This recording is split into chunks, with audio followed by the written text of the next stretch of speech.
Juízes, capítulo 1. Depois da morte de Josué, o povo de Israel perguntou ao Eterno: quem vai tomar a iniciativa de atacar os cananeus? E o Eterno respondeu: Judá irá. Eu entreguei a terra nas mãos deles. Os homens de Judá disseram aos homens de Simeão, seu irmão: venham conosco ao nosso território para nos ajudar a atacar os cananeus. Depois, iremos para o território de vocês. Então Simeão foi com eles. Judá atacou. O Eterno entregou os cananeus e os ferezeus nas mãos deles. Judá os derrotou em Bezeque, 10 unidades militares. Depois, alcançaram Adoni-Bezeque e lutaram contra ele. Massacraram os cananeus e os ferezeus. Adoni-Bezeque fugiu, mas eles o perseguiram e o capturaram. Eles cortaram os polegares das mãos e dos pés dele. Adoni-Bezeque disse: 70 reis sem os polegares das mãos e dos pés rastejavam comendo migalhas debaixo da minha mesa. Agora Deus fez comigo o que eu fiz com eles. Eles o levaram para Jerusalém e ele morreu ali. O povo de Israel atacou e capturou Jerusalém. Subjugaram a cidade pela espada e a incendiaram. Depois disso foram atacar os cananeus que viviam nas montanhas, no Neguebe e nas planícies. Em seguida avançaram contra os cananeus que viviam em Hebrom. Hebrom era chamada Kiriat Arba, e derrotaram Sesai, Aimã e Talmai. Dali foram atacar a população de Debir. Debir era chamada Kiriat Sefer. Calebe tinha prometido: darei minha filha Axa em casamento a quem atacar e conquistar Kiriat Sefer. Otoniel, filho de Kenaz, irmão de Calebe, a conquistou. Então Calebe deu-lhe em casamento sua filha Axa. Quando ela chegou, fez que ele pedisse um campo a seu pai. Quando ela desceu do jumento, Calebe perguntou: o que você deseja? Ela respondeu: dê-me um presente de casamento. Você já me deu terras desertas. Dê-me agora fontes de água. Então lhe deu as fontes superiores e as fontes inferiores. Os descendentes de Robabe, o queneu, sogro de Moisés, saíram com os moradores de Judá da cidade das palmeiras para o deserto de Judá, na descida de Arade. Eles passaram a viver ali com os amalequitas. O povo de Judá saiu com seus parentes simeonitas. Eles atacaram os cananeus que viviam em Zefate. Eles executaram a santa condenação e mudaram o nome de Zefate para Cidade Maldita. Judá não conseguiu conquistar Gaza, Ascalon e Ecrom com os seus territórios. Mas o Eterno estava com Judá, pois eles conquistaram a região montanhosa. Mas não conseguiram expulsar os povos das planícies, porque eles tinham carros de ferro. Eles deram Hebrom a Calebe, como Moisés havia instruído. Calebe expulsou os 3 filhos de Enaque. O povo de Benjamim não conseguiu expulsar os jebuseus que viviam em Jerusalém. Os benjamitas e os jebuseus vivem até hoje lado a lado em Jerusalém. A tribo de José atacou Betel, e o Eterno estava com eles. José enviou espiões para examinar o lugar. Betel era chamada Luz. Os espiões viram um homem saindo da cidade e disseram: mostre-nos como entrar na cidade e cuidaremos bem de você. O homem mostrou como entrar. Eles mataram todos os moradores da cidade, exceto o homem e sua família. Ele se mudou para o território dos hititas, construiu uma cidade e deu a ela o nome de Luz. Esse é seu nome até hoje. Manassés não conseguiu expulsar o povo de Bet-Seã, Taanaque, Dor, Ibleã e Megido, e do território ao redor. Os cananeus fincaram o pé e não cederam. Quando Israel se fortaleceu, eles submeteram os cananeus a trabalhos forçados, mas nunca se livraram deles. Efraim não conseguiu expulsar os cananeus que viviam em Gézer. Os cananeus resistiram e permaneceram na terra com eles. Nem Zebulon conseguiu expulsar os cananeus de Quitrom e Naalol. Eles continuaram vivendo ali, mas foram submetidos a trabalhos forçados. Azer não conseguiu expulsar o povo de Aco, Sidom, Alabe, Aquzibe, Helba, Afeque e Reobe. Já que não conseguiu expulsar os cananeus, Azer teve de conviver com eles. Naftali também não conseguiu expulsar o povo de Bet-Semes e Bet-Anate. Por isso a tribo de Naftali ocupou a terra, mas teve de conviver com os antigos moradores, embora os tenha submetido a trabalhos forçados. Os amorreus forçaram o povo de Dan a ocupar as montanhas e não deixaram que eles descessem para as planícies. Os amorreus resistiram e ficaram no monte Heres, em Aijalon e em Saalbim. Mas quando os descendentes de José ocuparam as regiões superiores, eles também foram submetidos a trabalhos forçados. A fronteira dos amorreus se estendia desde a subida de Acrabim até Selá, mais adiante. Juízes, capítulo 2. O anjo do Eterno subiu de Gilgal para Boquim e disse: Eu tirei vocês do Egito. Eu conduzi vocês para a terra que prometi aos seus antepassados. Eu prometi que nunca quebraria minha aliança com vocês. Nunca. Alertei que jamais fizessem aliança com o povo que vive nesta terra, que destruíssem seus altares. Mas vocês não me obedeceram. O que é que vocês estão fazendo? Então agora aviso que não vou mais expulsar essa gente da presença de vocês. Eles serão um tropeço, e seus deuses uma armadilha para vocês. Quando o anjo do Eterno falou todas essas palavras a todo o povo de Israel, eles choraram. E como choraram! Tanto que deram ao lugar o nome de Boquim, chorões. Então, ofereceram sacrifícios ao Eterno ali. Depois de Josué despedir o povo de Israel, cada um foi para o território de sua herança e tomou posse da terra. O povo serviu ao Eterno durante toda a vida de Josué e dos líderes que o sucederam, mas que também tinham presenciado todas as grandes coisas que o Eterno fez por Israel. Josué, filho de Num, servo do Eterno, morreu. Ele tinha 110 anos de idade. Foi sepultado na terra de sua herança, em Timnat-Heres, nas montanhas de Efraim, no norte do monte Gaás. Tempos depois, toda aquela geração morreu e foi sepultada. E surgiu outra geração que não conhecia o Eterno, nem as grandes coisas que ele tinha feito por Israel. Então o povo de Israel agiu mal diante do Eterno. Eles começaram a servir aos deuses de Baal. Abandonaram o Eterno, o Deus de seus pais que os tirou do Egito, e seguiram os deuses dos povos ao redor. Começaram até a adorá-los. Provocaram a ira do Eterno, adorando o deus Baal e a deusa Astarote. O Eterno ficou furioso com Israel e os entregou aos saqueadores que os assaltaram. Ele os entregou aos inimigos ao redor. Israel não pôde fazer nada contra os inimigos. Sempre que saíam para uma batalha, o Eterno os acompanhava, mas para lutar contra eles, como ele mesmo tinha advertido e conforme tinha jurado. Eles ficaram muito aflitos. Então o Eterno passou a designar juízes, que os livraram dos saqueadores. Mas eles não deram ouvidos aos juízes, continuaram a se prostituir com outros deuses. Eles os adoraram.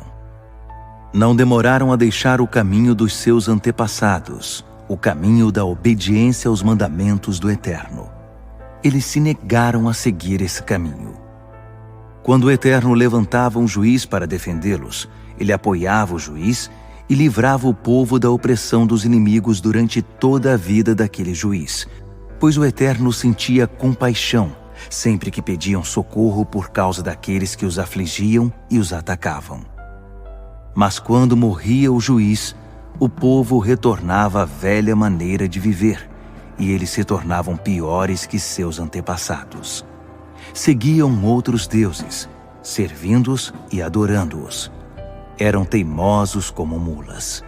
Não deixavam as suas práticas perversas. Por isso a ira do Eterno se acendeu contra Israel. Ele disse: já que este povo desprezou a aliança que fiz com seus antepassados, não dando ouvidos a mim, não expulsarei mais nenhum cidadão das nações que Josué deixou quando morreu. Elas servirão de teste para ver se o povo de Israel permanece nos caminhos do Eterno, como seus antepassados fizeram. Foi por isso que o Eterno deixou aquelas nações ali. Ele não as expulsou, nem permitiu que Josué as eliminasse. Juízes, capítulo 3.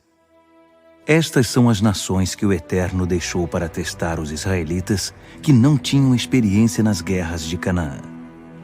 Ele permitiu que ficassem na terra a fim de treinar os descendentes de Israel, os que não tinham experiência de guerra na arte de lutar. Ele deixou os 5 opressores filisteus, todos os cananeus, os sidônios e os heveus que viviam no monte Líbano, desde o monte Baal-Hermon até Lebo-Hamate. Eles foram deixados para testar a obediência de Israel aos mandamentos que o Eterno transmitiu aos seus antepassados por meio de Moisés. Mas o povo de Israel se sentiu à vontade com os cananeus, os hititas, os amorreus, os ferezeus, os heveus e os jebuseus. Eles tomaram as filhas deles em casamento e deram suas filhas aos filhos desses povos. Também adoraram os seus deuses. O povo de Israel agiu mal perante o Eterno. Esqueceram-se do seu Deus e adoraram os deuses de Baal e as deusas de Astarote. A ira do Eterno se acendeu contra Israel. Ele os entregou a Cuxã-Risataim, rei de Aram-Naaraim. O povo de Israel serviu Cuxã-Risataim por 8 anos. Mas Israel clamou ao Eterno, e o Eterno designou um libertador para salvá-los. Otoniel, sobrinho de Calebe, filho de Quenaz, irmão mais novo de Calebe. O Espírito do Eterno veio sobre ele. Israel se reuniu sob sua liderança. Otoniel foi à guerra, e o Eterno entregou Cuxã-Risataim, rei de Aram-Naaraim. Ele derrotou esse rei. A terra teve paz por 40 anos. Então morreu Otoniel, filho de Quenaz. Logo depois, o povo de Israel voltou a agir mal diante do Eterno. O Eterno instigou Eglon, rei de Moabe, a dominar os israelitas, porque agiram mal diante do Eterno.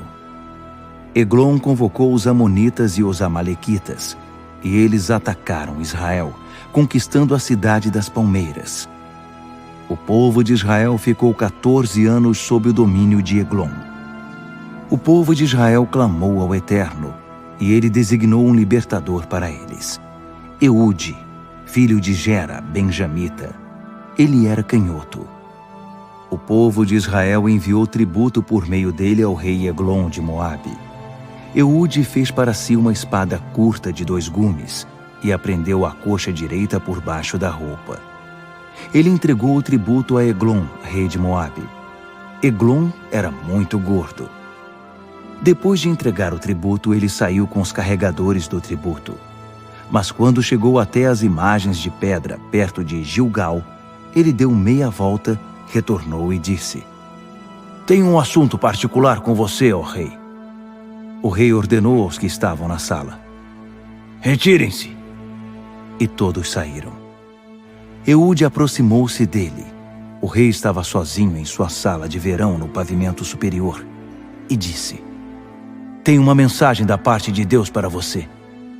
Eglon levantou-se do trono.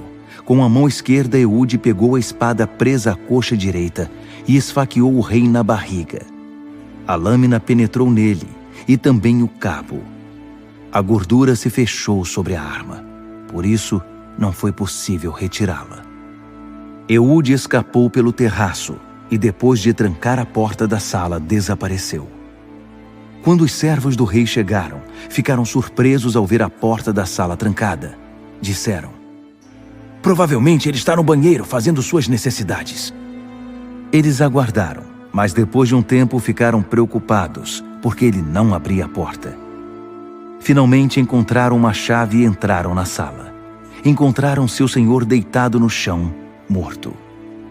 Enquanto confabulavam ao redor do morto, tentando decidir o que fazer, Eude já estava longe. Já tinha passado pelas imagens de pedra e fugido para Seirá. Quando chegou ali, tocou a trombeta nas montanhas de Efraim. O povo de Israel desceu dos montes e se uniu ao novo líder. Ele disse: sigam-me, pois o Eterno entregou o inimigo, Moabe, a vocês. Eles desceram com ele e ocuparam a travessia do Jordão que ficava perto de Moabe. Assim ninguém podia atravessar o rio. Na ocasião, eles mataram cerca de 10.000 moabitas, todos bem alimentados e fortes. Ninguém escapou. Naquele dia, Moabe foi subjugado por Israel. A terra teve paz por 80 anos. Sangar, filho de Anate, sucedeu Eude como juiz. Com uma aguilhada de bois, ele matou sozinho 600 filisteus. Ele também libertou Israel. Juízes, capítulo 4. O povo de Israel voltou a agir mal diante do Eterno. Depois da morte de Eude, o Eterno os entregou a Jabim, rei de Canaã, que reinava em Hazor. Sísera, que vivia em Harosete-Ragoim, era comandante do exército. O povo de Israel clamou ao Eterno, pois durante 20 anos Jabim oprimiu cruelmente os israelitas. Ele possuía 900 carros de ferro. Débora, esposa de Lapidote, era profetisa. Na época ela governava Israel e dava expediente debaixo da palmeira de Débora, que ficava entre Ramá e Betel, nas montanhas de Efraim. O povo de Israel a procurava para resolver suas disputas. Débora mandou dizer a Baraque, filho de Abinoão, de Quedes, em Naphtali: está claro para mim que o Eterno, Deus de Israel, ordena isto a você. Suba ao monte Tabor e prepare-se para a guerra. Leve 10.000 soldados de Naphtali e Zebulon. Eu me encarregarei de mandar Sísera, o comandante do exército de Jabim, ao rio Quizon com seus carros e tropas. Garanto que você vencerá a batalha. Baraque respondeu: se você me acompanhar, eu vou. Mas se não me acompanhar, não vou. Ela disse: claro que vou acompanhá-lo, mas entenda que com essa atitude, a honra não será sua. O Eterno usará uma mulher para liquidar Sísera. Débora se preparou e partiu com Baraque para Quedes. Baraque convocou Zebulon e Naphtali para irem a Quedes. 10.000 homens os acompanharam.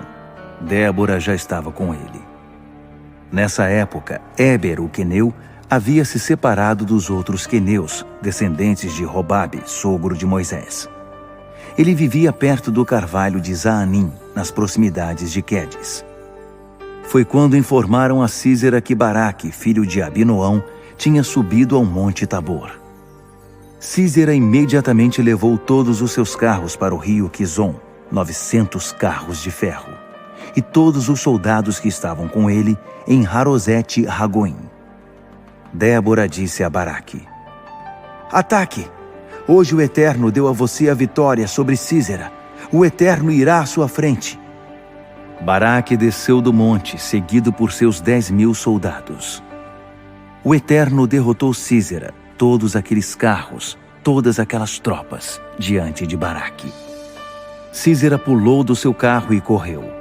Baraque perseguiu os carros e as tropas até Harosete-Ragoim. O exército de Sísera foi massacrado. Não sobrou um soldado sequer. Enquanto isso, Sísera, em sua fuga, chegou à porta da tenda de Jael, esposa de Éber, o queneu. Jabim, rei de Hazor, e Éber, o queneu, eram amigos.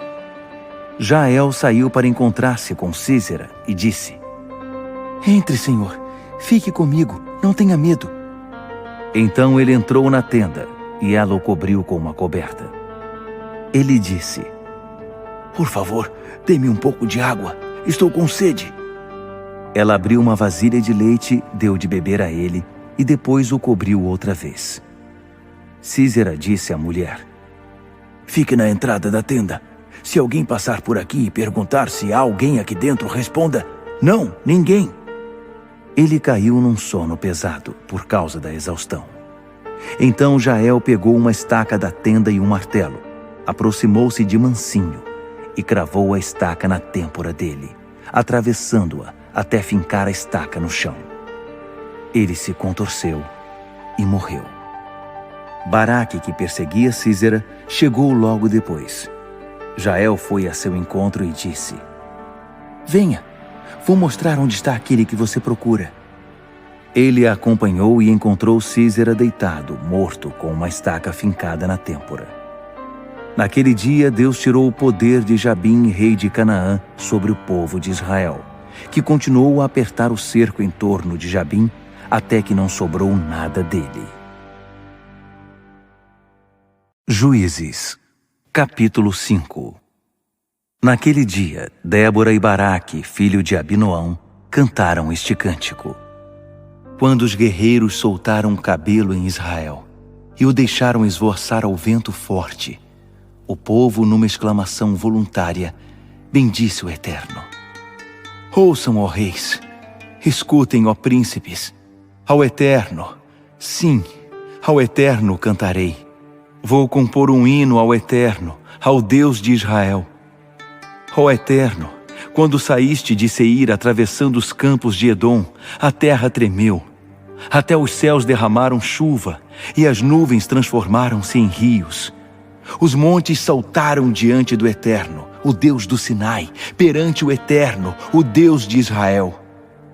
Na época de Sangar, filho de Anate, e na época de Jael, as estradas públicas foram abandonadas. Os viajantes pegavam estradas vicinais. Os guerreiros ficaram gordos e relaxados. Não tinham mais ânimo para lutar. Até que surgiu você, Débora. Você, mãe em Israel, apareceu. Deus escolheu novos líderes que lutaram diante das portas. Não foram vistos escudos, nem lanças entre os 40.000 soldados de Israel. Entregue seu coração, ó Israel. Seja voluntário e dedicado, e todo o povo bendiga o Eterno. Vocês que cavalgam jumentos de raça, confortavelmente montados em suas celas. Vocês que caminham pelas ruas, ponderem, prestem atenção. Reúnam-se à volta do poço da cidade e ouçam-nos cantar, celebrando as vitórias do Eterno, as vitórias conquistadas em Israel. Então, o povo do Eterno desceu até as portas da cidade. Desperta, desperta, Débora. Desperta, cante uma canção. Levante-se, Baraque.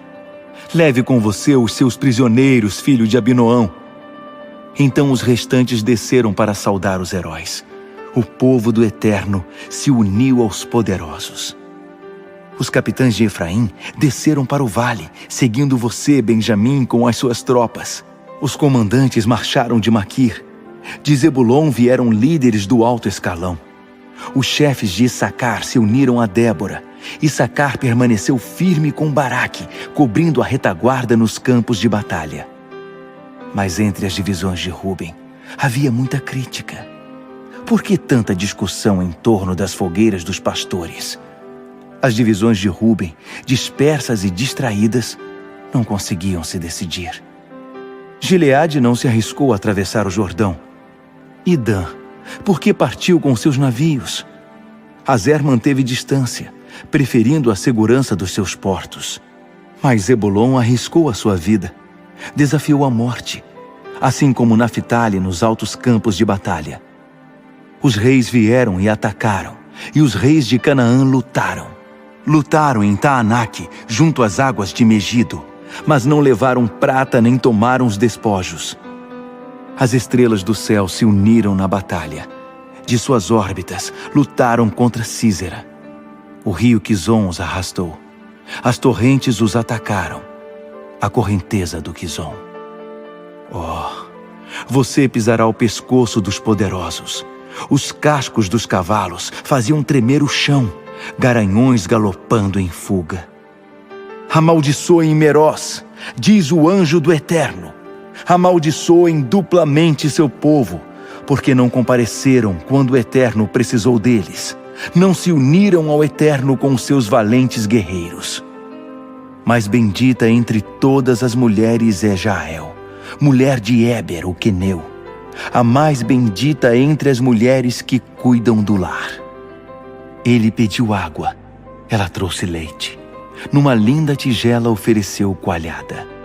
Ela segurou uma estaca da tenda com a mão esquerda e com a mão direita pegou um martelo.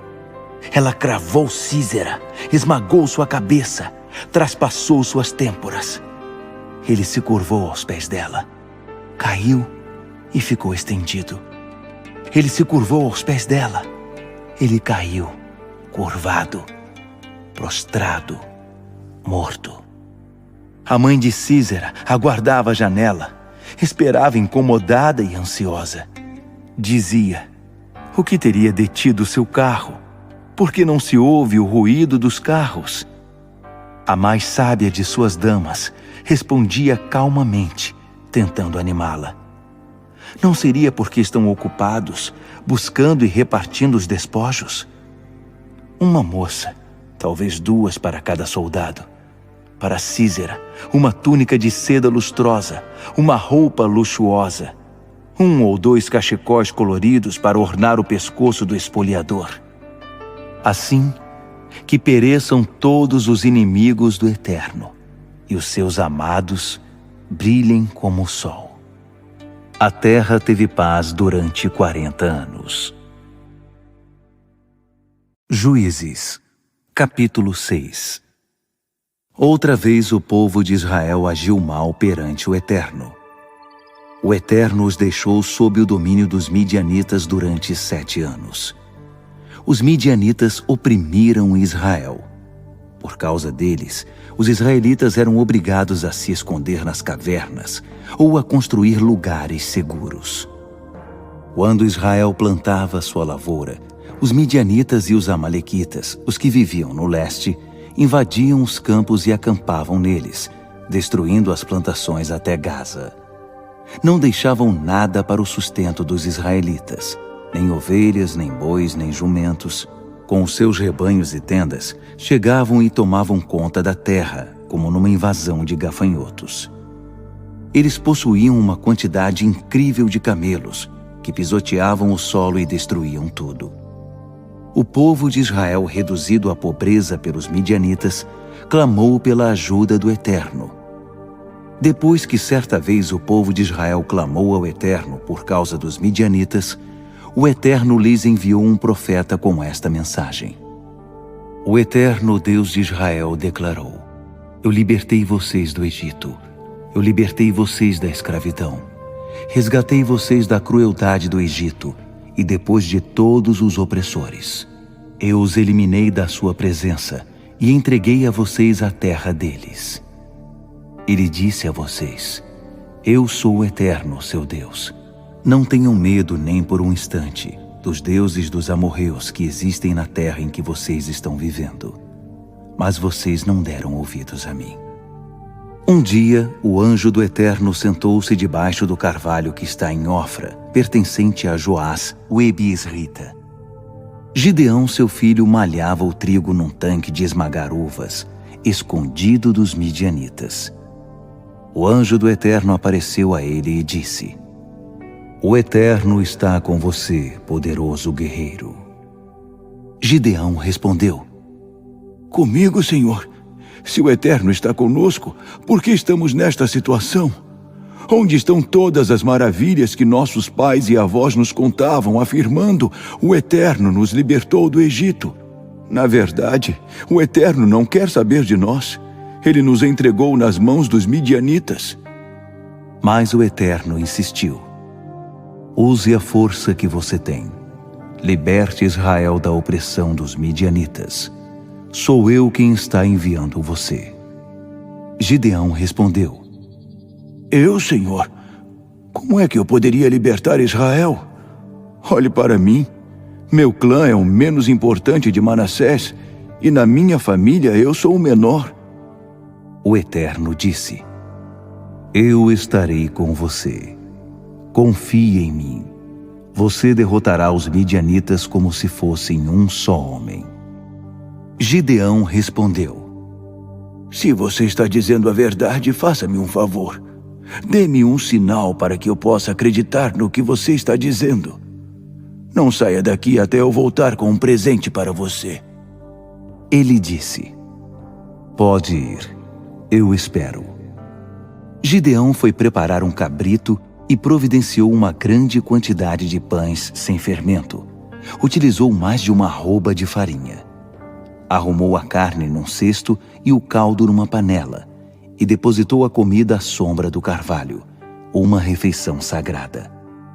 O anjo do Eterno disse: Tome a carne e o pão sem fermento. Ponha-os sobre aquela pedra e despeje o caldo em cima. Gideão fez conforme a instrução do anjo. O anjo do Eterno estendeu a ponta do cajado que carregava e tocou a carne e o pão. Na mesma hora, saíram chamas da pedra, e elas queimaram a carne e o pão, enquanto o anjo do Eterno sumia de vista. Gideão finalmente entendeu que aquele era o anjo do Eterno. Gideão disse: Ah, Senhor Eterno, eu vi teu anjo face a face. Mas o Eterno o tranquilizou. Não se preocupe, não se apavore, você não morrerá. Gideão construiu ali um altar ao Eterno e deu a ele o nome de A Paz do Eterno, ainda chamado assim em Ofra dos Abiesritas. Naquela mesma noite, o Eterno disse a Gideão: Tome o melhor novilho de 7 anos de seu pai. Destrua o altar de Baal que é de seu pai, e derrube o poste sagrado de Azerá que está do lado do altar. Depois, construa um altar dedicado ao Eterno, seu Deus, no topo do monte. Tome o novilho escolhido e ofereça como oferta queimada, utilizando a madeira do poste sagrado de Azerá que você derrubou. Gideão escolheu 10 homens entre seus empregados e fez exatamente o que o Eterno tinha ordenado. Mas por causa dos seus familiares e vizinhos, teve medo de oferecer o sacrifício em público. Então fez isso à noite. De manhã cedo, o povo da cidade ficou chocado ao ver o altar de Baal destruído, o poste de Azerá derrubado e o novilho queimando sobre o altar recém-construído. Eles perguntavam: Quem fez isso? E continuaram perguntando, até que veio a resposta: Foi Gideão, filho de Joás. Os homens da cidade exigiram de Joás: Traga seu filho para fora, ele deve ser morto, porque destruiu o altar de Baal e derrubou o poste de Azerá. Mas Joás enfrentou a multidão que o pressionava, dizendo: Vocês vão lutar a favor de Baal? Vocês querem salvá-lo? Quem quiser defender Baal estará morto amanhã. Se Baal é mesmo Deus, deixem que ele mesmo lute e defenda seu altar. Naquele dia, o povo apelidou Gideão de Jerubaal, porque depois de ter destruído o altar de Baal, ele disse: Deixem que Baal se defenda! Depois disso, todos os midianitas e amalequitas, os povos do leste, se uniram, atravessaram o rio e acamparam no vale de Jezreel. O Espírito do Eterno se apoderou de Gideão. Ele tocou a trombeta, e os abiesritas se prontificaram a combater do lado dele. Ele enviou mensageiros por todo o território de Manassés, convocando os homens para a guerra. Enviou mensageiros também a Azer, Zebulon e Naftali, e todos atenderam à convocação. Gideão disse a Deus: Se for isso mesmo, se quiseres libertar Israel como disseste, vou deixar um pedaço de lã no lugar em que malhamos trigo. Se de manhã o orvalho estiver apenas na lã e o chão ao redor estiver seco, vou entender que desejas me usar para libertar Israel como prometeste. E foi o que aconteceu. Quando ele se levantou logo cedo, espremeu a lã, e havia orvalho suficiente para encher uma tigela. Gideão disse a Deus: Não te irrites comigo, mas tenho outro pedido. Vou fazer mais um teste com a lã. Só que desta vez a lã deve ficar seca e o chão encharcado de orvalho. Deus fez acontecer isso naquela mesma noite. Apenas a lã ficou seca, enquanto o chão ao redor estava molhado de orvalho. Juízes, capítulo 7. Jerubbaal, Gideão, levantou-se bem cedo no dia seguinte, e também suas tropas. Eles armaram um acampamento perto da fonte de Harote. Os midianitas acamparam no vale ao norte, próximo do monte Moré. O Eterno disse a Gideão: Esse exército está muito grande. Não posso entregar os midianitas em suas mãos desse jeito. Seus homens vão ficar orgulhosos e dizer: Fizemos tudo sozinhos, e se esquecerão de mim. Faça o seguinte anúncio: quem estiver com medo ou estiver inseguro pode ir embora para o monte Gileade e voltar para casa. 22.000 homens partiram, restaram 10.000. O Eterno disse a Gideão: Ainda tem muita gente. Desça com eles até a beira da água para que eu faça a última seleção. Quando eu disser: Este vai com você, ele irá. Quando disser: Este não vai, ele não irá. Assim Gideão levou todo o exército para a beira do riacho. O Eterno disse a Gideão: Separe aqueles que beberem água lambendo como cachorro. Do outro lado, reúna os que se ajoelharam e abaixam o rosto para beber água. Foram 300 os homens que lamberam água tirada com a mão. Os demais se ajoelharam para beber. O Eterno disse a Gideão: Vou usar os 300 homens que lamberam a água do riacho para libertar o povo. Os midianitas serão entregues nas mãos deles. O restante poderá voltar para casa. Depois de reunir as provisões necessárias para o grupo e as trombetas, Gideão mandou o restante dos israelitas para casa e assumiu o comando dos 300. O acampamento dos midianitas ficava abaixo deles no vale.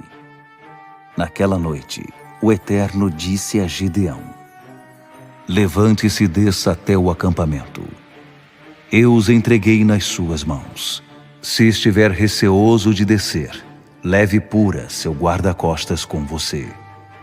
Depois que você ouvir os comentários no acampamento deles, terá toda a coragem e confiança de que precisa.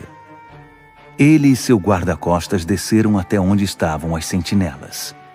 Os midianitas, os amalequitas e vários povos do leste estavam espalhados no vale como enxame de gafanhotos. Os camelos eram tantos que pareciam os infinitos grãos de areia da praia. Gideão chegou no exato momento em que um homem contava um sonho a seu amigo. Ele disse: Tive este sonho. Um pão de cevada vinha rolando na direção do nosso acampamento. Chocou-se contra a tenda tão violentamente que ela caiu. A tenda desmontou inteira.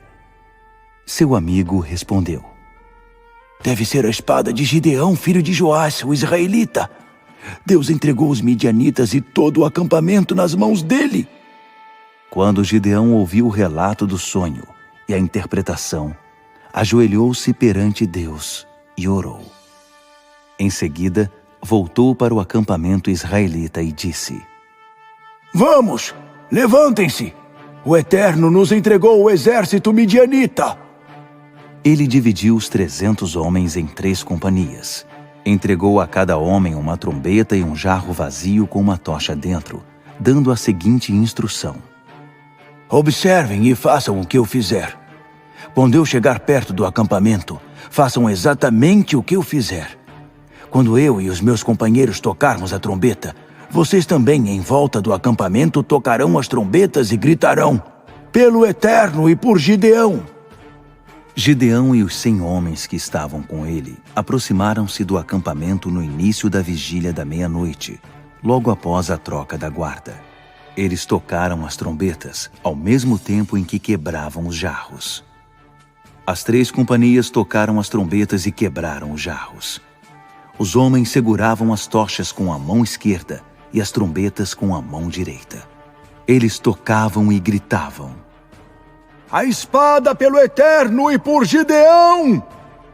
Eles estavam posicionados ao redor do acampamento, cada um em seu posto. Todo o acampamento midianita despertou assustado. Quando os 300 homens tocaram a trombeta, o Eterno fez que os midianitas atacassem uns aos outros e depois fugissem para Bet-sita, na direção de Zererá e da fronteira de Abel-Meolá, perto de Tabate. Os israelitas de Naphtali e de Azer e todos os homens de Manassés vieram ajudar e puseram os midianitas para correr. Gideão enviou mensageiros a toda a região montanhosa de Efraim, convocando todos. "Venham lutar contra os midianitas! Bloqueiem a passagem do Jordão até Bet-bara!"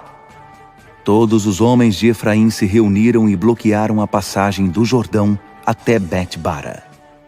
Eles também capturaram 2 comandantes midianitas, Oreb, rapina, e Zeeb, lobo. Eles mataram Oreb na rocha de Oreb e mataram Zeeb no lagar de Zeeb. Depois de perseguir os midianitas, trouxeram a cabeça de Oreb e de Zeeb a Gideão do outro lado do rio. Juízes, capítulo 8. Os efraimitas perguntaram a Gideão: "Por que você não nos chamou quando foi lutar contra os midianitas?" Eles estavam indignados e o criticavam. Mas Gideão respondeu: "O que foi que eu fiz comparado a vocês? Acaso as sobras das uvas de Efraim não são melhores que toda a colheita de Abiezer? Deus entregou a vocês os comandantes dos midianitas, Oreb e Zeeb. O que eu fiz em comparação a isso?" Depois de ouvir sua resposta, eles se acalmaram e não protestaram mais. Gideão e os 300 homens que o acompanhavam chegaram ao Jordão e atravessaram o rio. Eles estavam exaustos, mas continuavam a perseguição. Ele perguntou aos homens de Sucote: "Por favor, providenciem alimento para os homens que estão comigo. Eles estão exaustos e eu estou perseguindo Zeba e Zalmuna, os reis midianitas." Mas os líderes de Sucote responderam: "Vocês estão perdendo seu tempo. Por que iríamos colaborar com uma empreitada inútil?" Gideão retrucou: "Seja como quiserem, mas depois que o Eterno me entregar Zeba e Zalmuna, vou debulhar vocês. Vou rasgar a carne de vocês com espinhos e espinheiros do deserto." Dali partiu para Peniel e fez o mesmo pedido. Os homens de Peniel, como os de Sucote, também se recusaram a ajudar. Gideão prometeu: "Quando eu voltar são e salvo, vou destruir esta torre." Zeba e Zalmuna estavam em Carcor com um exército de 15.000 homens, os que sobraram dos exércitos dos povos do leste. Eles haviam perdido 120.000 soldados. Gideão subiu pela rota dos nômades, a leste de Noba e Jogbeá, e encontrou o acampamento sem defesa e o atacou. Zeba e Zalmuna fugiram, mas ele perseguiu e capturou os 2 reis midianitas. O acampamento inteiro entrou em pânico. Gideão, filho de Joás, voltou da guerra, passando pela subida de Heres. Capturou um jovem de Sucote e o interrogou. O jovem escreveu o nome das 77 autoridades de Sucote. Então Gideão procurou os homens de Sucote e disse: "Aqui estão Zeba e Zalmuna. Vocês zombaram de mim dizendo que eu nunca iria capturá-los. Vocês não quiseram dar nem sequer uma sobra de pão para os meus homens exaustos e ainda nos ridicularizaram, dizendo que o nosso esforço seria inútil." Gideão prendeu os 77 líderes de Sucote e os rasgou com espinhos e espinheiros. Depois, destruiu a torre de Peniel e matou todos os homens da cidade. Ele perguntou a Zeba e Zalmuna: "Contem-me sobre os homens que vocês mataram em Tabor." Eles responderam: "Eram homens muito parecidos com você, cada um deles com fisionomia de príncipe. Gideão disse: Eram meus irmãos, filhos da minha mãe. Juro pelo Eterno que se vocês não os tivessem matado, eu não mataria vocês. Dito isso, ordenou a Jéter, seu filho mais velho: Mate esses dois. Mas ele não conseguia. Não teve coragem de usar a espada contra eles, porque era muito jovem. Zeba e Zalmuna disseram: Faça você mesmo, se for homem. Assim o próprio Gideão pôs fim à vida de Zeba e Zalmuna. Ele confiscou os enfeites do pescoço dos camelos deles. Os israelitas pediram a Gideão: Seja o nosso rei, você, seu filho e seu neto. Você nos libertou da tirania dos midianitas. Mas Gideão respondeu: De modo algum, eu ou meu filho reinaremos sobre vocês. O Eterno é que reinará. Gideão prosseguiu: Mas tenho um pedido. Cada um de vocês me entregue um brinco do despojo que tomaram. Os ismaelitas usavam brincos de ouro. Por isso, todos os homens estavam com a bolsa cheia desses brincos. Eles responderam: Sem problema, são seus. Eles estenderam um pano e cada um depositou ali os brincos do despojo.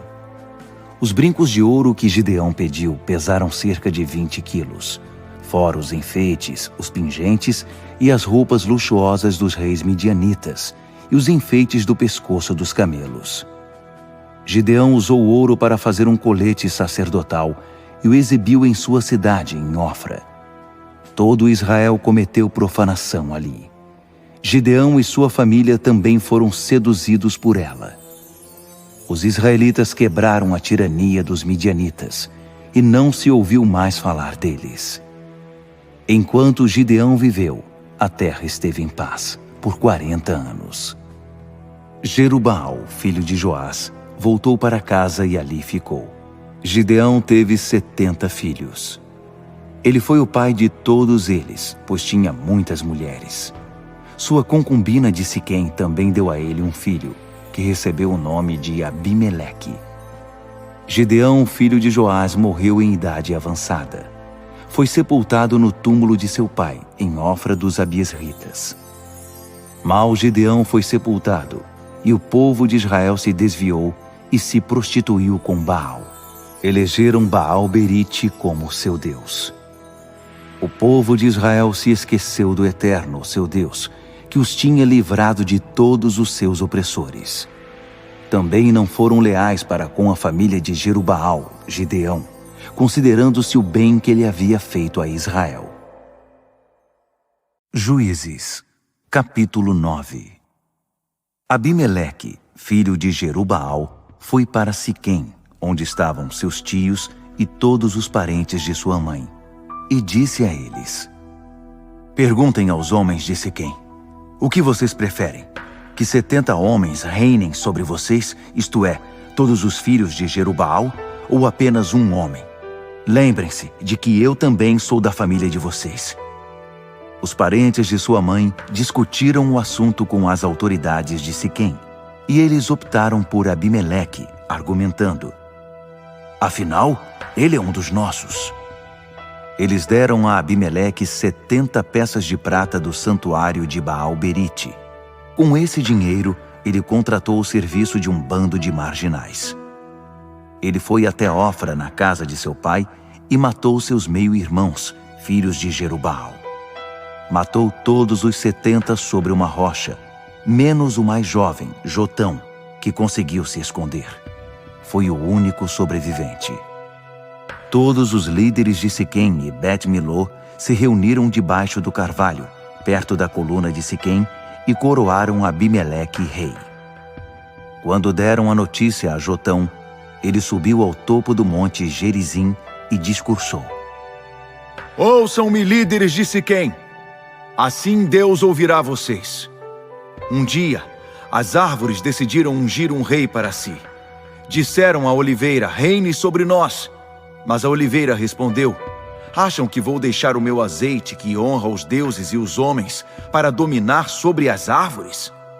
Então, as árvores disseram à figueira: venha, reine sobre nós.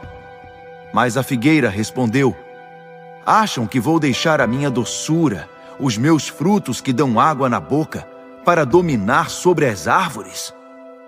As árvores então disseram à videira: venha, reine sobre nós. Mas a videira respondeu: acham que vou deixar o meu vinho, que alegra os deuses e os homens, para dominar sobre as árvores? Finalmente as árvores disseram ao espinheiro: venha, reine sobre nós. Mas o espinheiro disse às árvores: se vocês realmente desejam que eu seja o seu rei, refugiem-se na minha sombra. Mas se não quiserem, que saia fogo do espinheiro e queime até os cedros do Líbano. Agora ouçam, vocês acham que fizeram certo, coroando Abimeleque rei? Acham que respeitaram Jerubaal e sua descendência? Deram a Gideão o que ele merecia? Meu pai lutou por vocês, arriscou a própria vida e os libertou da opressão dos midianitas. Mas vocês acabam de traí-lo. Vocês massacraram seus filhos, 70 homens sobre uma rocha. Vocês coroaram Abimeleque, filho de sua concubina, rei sobre os líderes de Siquém, só porque ele é parente de vocês. Se acham que honraram Jerubaal, então comemorem com Abimeleque e que ele se alegre com vocês. Do contrário, que saia fogo de Abimeleque e queime os líderes de Siquém e Bet-Milô, ou saia fogo dos líderes de Siquém e de Bet-Milô para queimar Abimeleque. Depois desse discurso, Jotão fugiu para se salvar. Foi para Beer e fixou residência ali, porque tinha medo de seu irmão Abimeleque. Abimeleque reinou sobre Israel 3 anos. Então Deus provocou um atrito entre Abimeleque e os líderes de Siquém, que começaram a agir traiçoeiramente contra ele. A violência voltou-se contra ele. O derramamento de sangue dos 70 irmãos, filhos de Jerubaal, caiu sobre Abimeleque e os líderes de Siquém que o ajudaram no massacre. Os líderes de Siquém puseram homens de emboscada na subida das montanhas para assaltar os viajantes. Mas Abimeleque ficou sabendo. Nesse meio tempo, Gaal, filho de Ebede, chegou com seus parentes para residir em Siquém e conquistou a confiança dos líderes da cidade. Na época da vindima, foram para o campo pisar as uvas e fizeram uma festa no santuário do Deus deles, um banquete com muita comida e bebida. A certa altura, começaram a criticar Abimeleque. Gaal, filho de Ebede, perguntou: quem é esse Abimeleque? E por que nós, siquemitas, temos de obedecer a ele? Não é aquele filho de Jerubaal? O braço direito dele não se chama Zebul? Ora, nós pertencemos a Ramor e honramos o nome de Siquém. Por que haveríamos de bajular Abimeleque?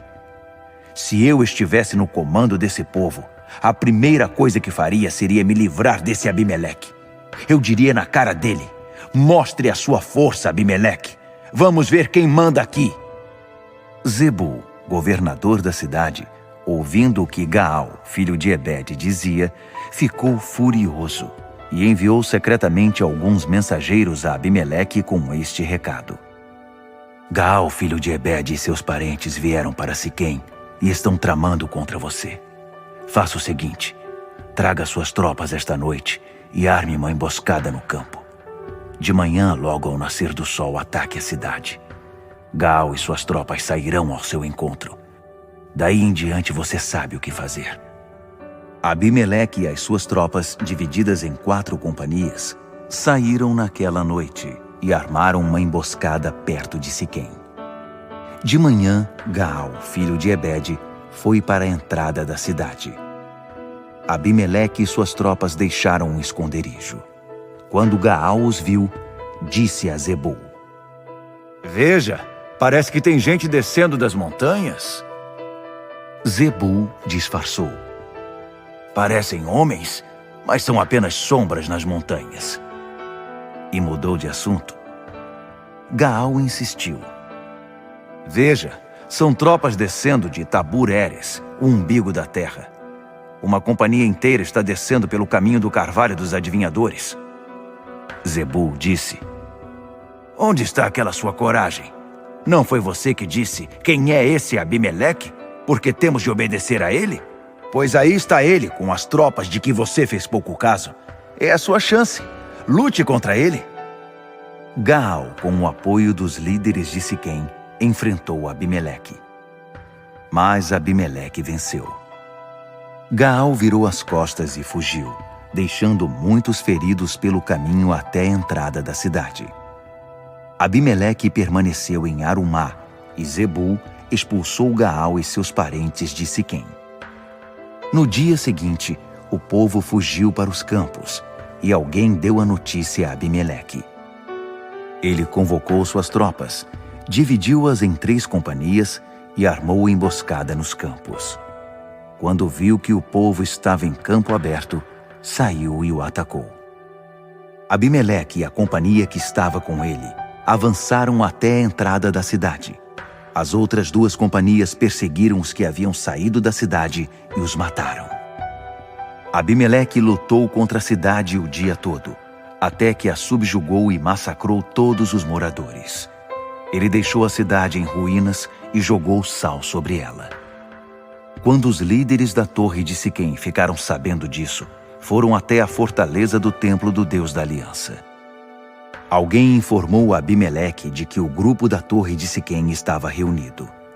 Então ele e suas tropas subiram ao monte Zalmon, montanha escura. Abimeleque pegou seu machado, cortou lenha e a carregou nos ombros.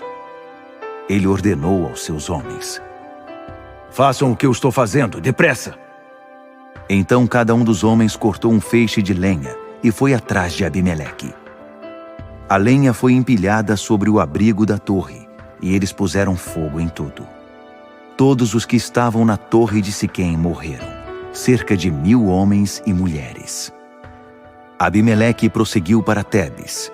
Ele sitiou Tebes e a conquistou. No centro da cidade havia uma torre bem protegida, e todos os habitantes da cidade, com seus líderes, se refugiaram ali, trancaram a porta por dentro e subiram para o topo. Abimeleque resolveu atacar a torre. Ele se aproximou da entrada para incendiá-la. Naquele momento, uma mulher jogou lá de cima uma pedra de moinho que esmagou seu crânio. Ele chamou seu escudeiro e ordenou: Pegue a sua espada e me mate, para que eles não digam: ele foi morto por uma mulher. O jovem pegou a espada e matou Abimeleque. Quando os israelitas viram Abimeleque morto, voltaram para casa. Deus vingou o mal que Abimeleque tinha feito contra seu pai, matando os seus 70 irmãos. Deus fez recair sobre os homens de Siquém todo o mal que tinham feito. A maldição de Jotão, filho de Jerubaal. Juízes, capítulo 10. Tolá, filho de Puá, filho de Dodô, foi o sucessor de Abimeleque. Ele também foi um libertador de Israel. Era da tribo de Issacar e vivia em Samir, nas montanhas de Efraim.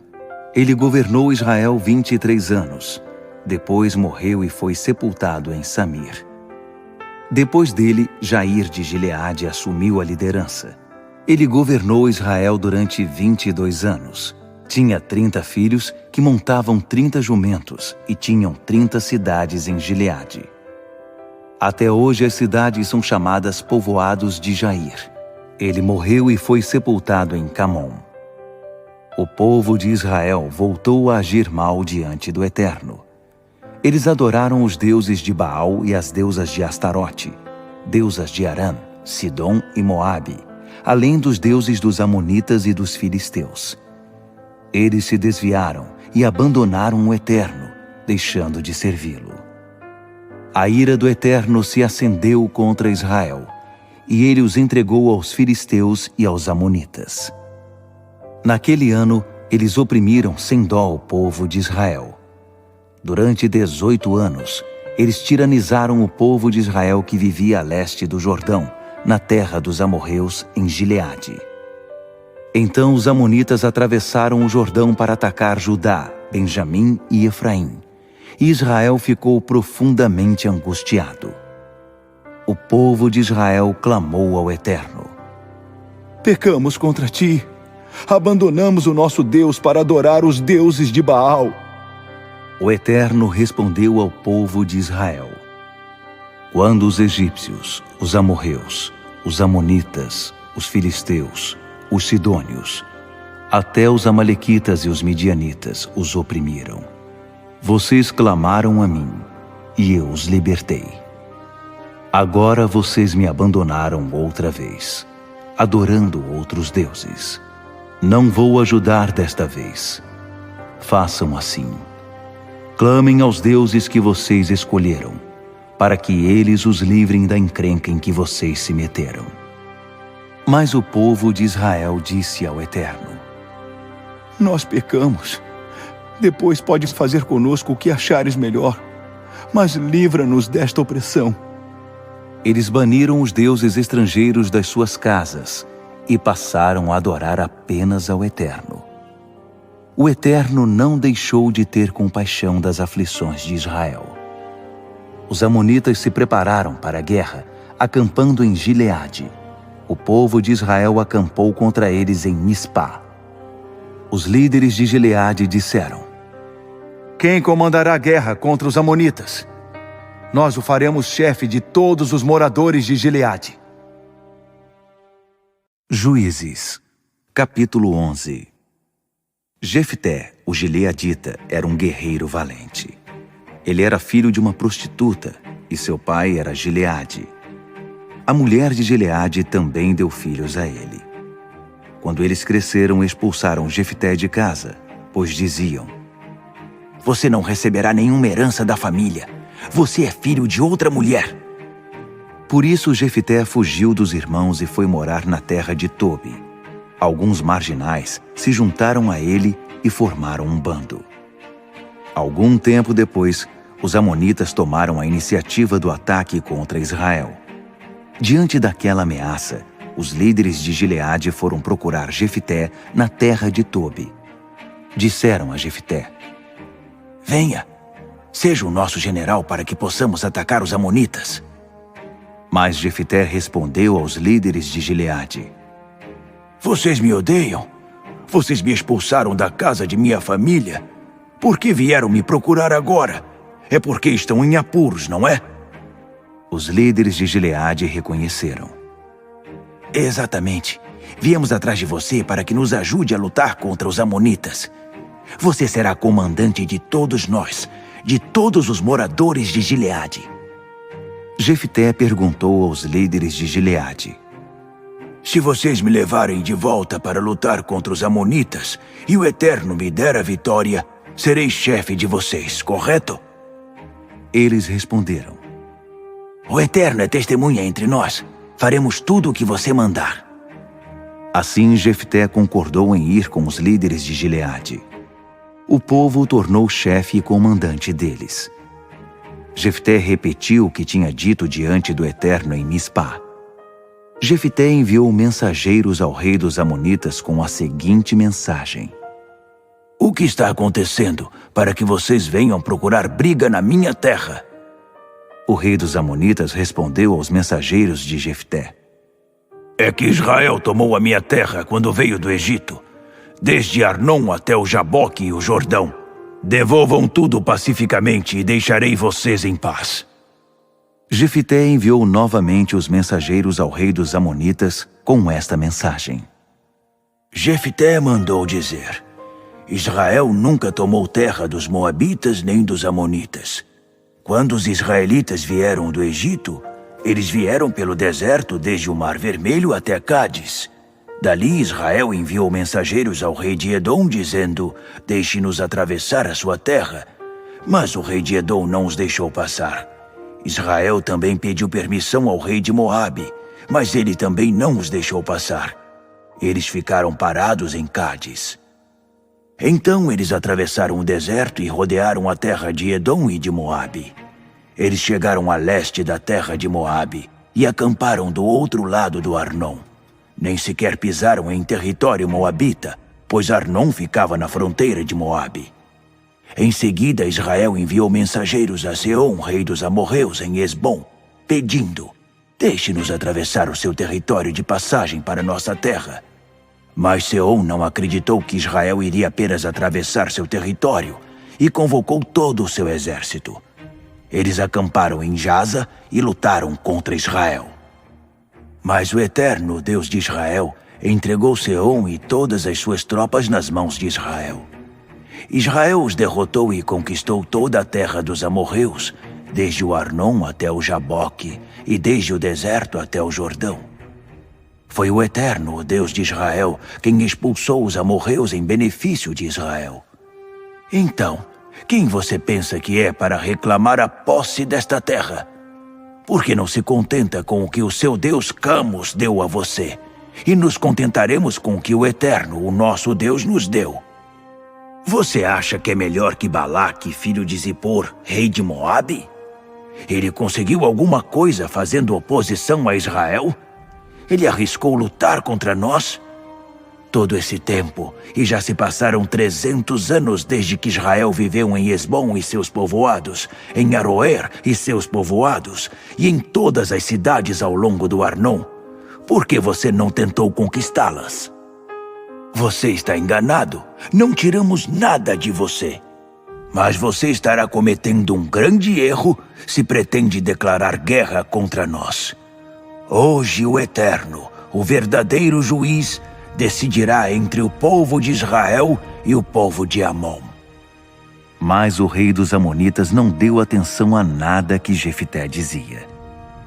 O Espírito do Eterno veio sobre Jefité. Ele atravessou Gileade e Manassés, passou por Mispá de Gileade e de lá se aproximou dos Amonitas. Jefité fez um voto ao Eterno. Se me deres a vitória sobre os Amonitas, dedicarei ao Eterno aquele que sair da porta da minha casa para me encontrar, quando eu retornar a salvo da guerra contra os Amonitas. Será oferecido a ti como oferta queimada.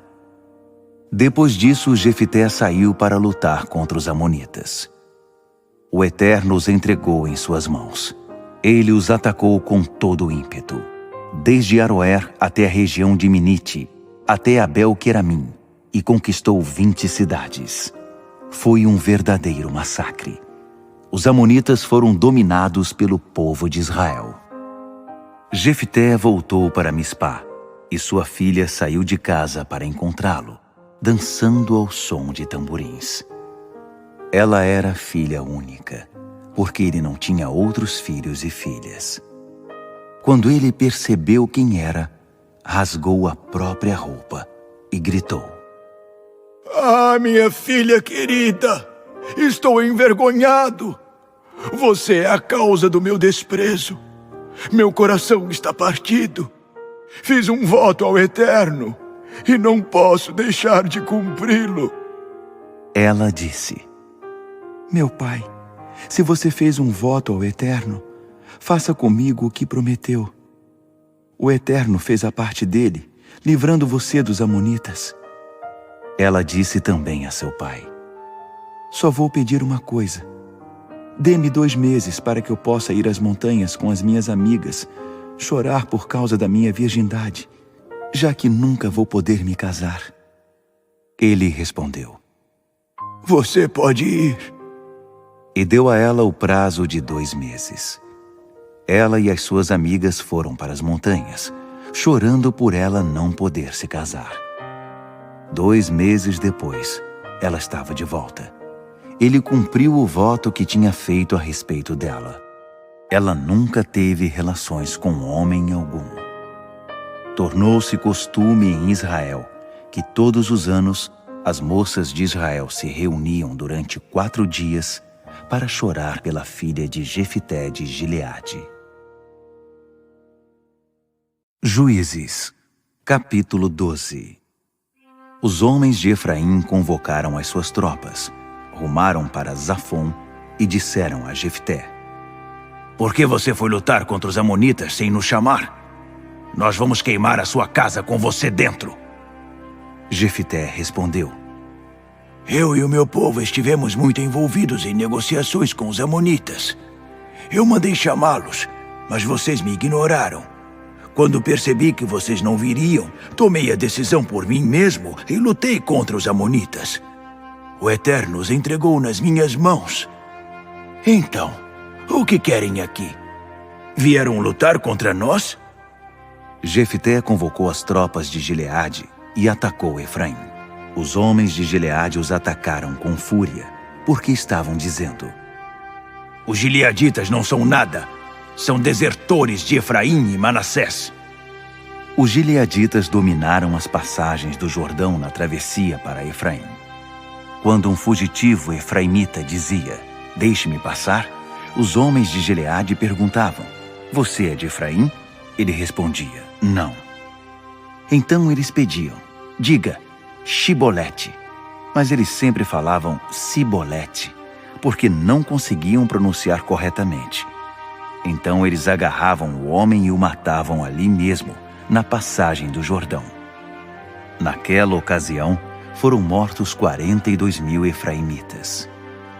Jefté governou Israel 6 anos. Jefté de Gileade morreu e foi sepultado em sua cidade, Mispá de Gileade. Depois dele, Ibzan de Belém governou Israel. Ele tinha 30 filhos e 30 filhas. Ele deu suas filhas em casamento a homens fora do seu clã e trouxe 30 mulheres de outros clãs para se casarem com seus filhos. Ele governou Israel durante 7 anos. Ibzan morreu e foi sepultado em Belém. Depois de Ibzan, Elon de Zebulon dominou sobre Israel. Ele governou 10 anos. Elon de Zebulon morreu e foi sepultado em Aijalon, na terra de Zebulon. Depois dele, Abdon, filho de Hilel de Piratom, governou Israel. Ele teve 40 filhos e 30 netos, que montavam 70 jumentos. Ele governou Israel durante 8 anos. Abdon, filho de Hilel de Piratom, morreu e foi sepultado em Piratom, na terra de Efraim, na região montanhosa dos Amalequitas. Juízes, capítulo 13. O povo de Israel voltou a agir mal diante do Eterno. Por isso o Eterno os entregou ao domínio dos filisteus por 40 anos. Naquele tempo vivia um homem de Zorá, chamado Manoá, da tribo de Dan. Sua mulher era estéril. O anjo do Eterno apareceu a ela e disse: sei que você não tem filhos e é estéril, pois você ficará grávida e terá um filho. Mas tenha cuidado, não beba vinho nem bebida forte. Não coma nada ritualmente impuro. Você já está grávida de um menino. Não passe a navalha na cabeça dele. O menino será consagrado a Deus como nazireu desde o nascimento. Ele libertará seu povo da opressão dos filisteus. A mulher contou ao marido o que havia acontecido. Um homem de Deus veio a mim. Ele parecia um anjo de Deus, um ser impressionante, glorioso. Não perguntei de onde ele era, nem ele me revelou seu nome.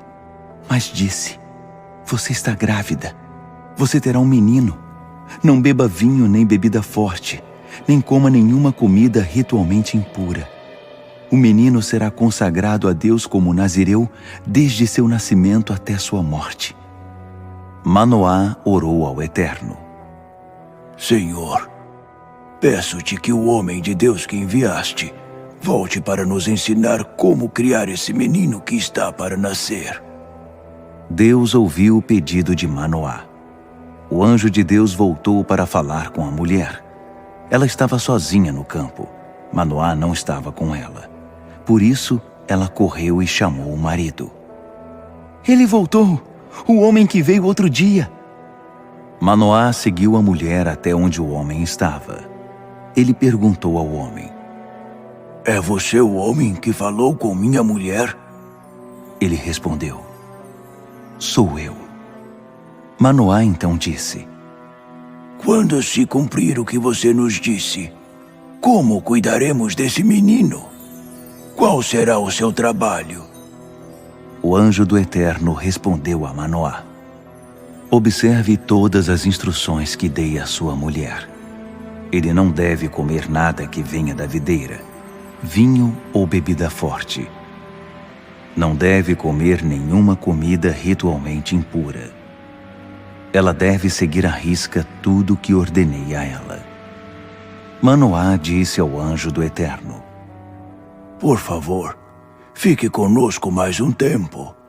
Vamos preparar um cabrito para você. O anjo do Eterno disse a Manoá: Mesmo que eu ficasse, não poderia comer a sua comida. Mas se quiser preparar uma oferta queimada, ofereça-a ao Eterno. Manoá não sabia que estava falando com o anjo do Eterno. Então Manoá perguntou ao anjo do Eterno: Qual é o seu nome? Quando essas palavras se cumprirem, queremos homenagear você. O anjo do Eterno respondeu: Por que você pergunta pelo meu nome? Você não entenderia. É simplesmente maravilhoso. Então Manoá tomou o cabrito e a oferta de cereal e sacrificou sobre um altar de pedras ao Eterno, o Deus que faz maravilhas. As chamas do altar subiram ao céu, e o anjo do Eterno subiu por elas. Quando Manoá e sua mulher o viram subir, prostraram-se com o rosto em terra. Manoá e sua mulher nunca mais viram o anjo do Eterno. Só então Manoá percebeu que era o anjo do Eterno e disse à sua mulher: Nós vamos morrer, porque vimos Deus. Mas ela retrucou: Se o Eterno quisesse nos matar, não aceitaria a nossa oferta queimada e a oferta de cereais, nem nos teria revelado tudo isso. Ele não teria anunciado o nascimento da criança. A mulher deu à luz um menino.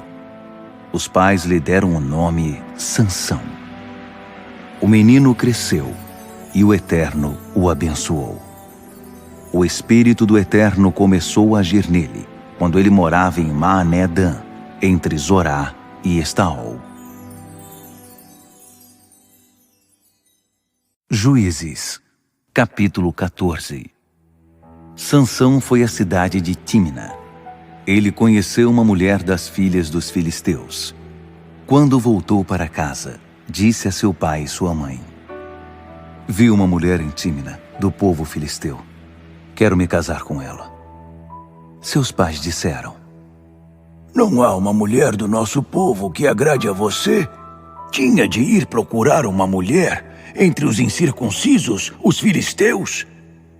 Mas Sansão insistiu: Vão buscá-la para mim.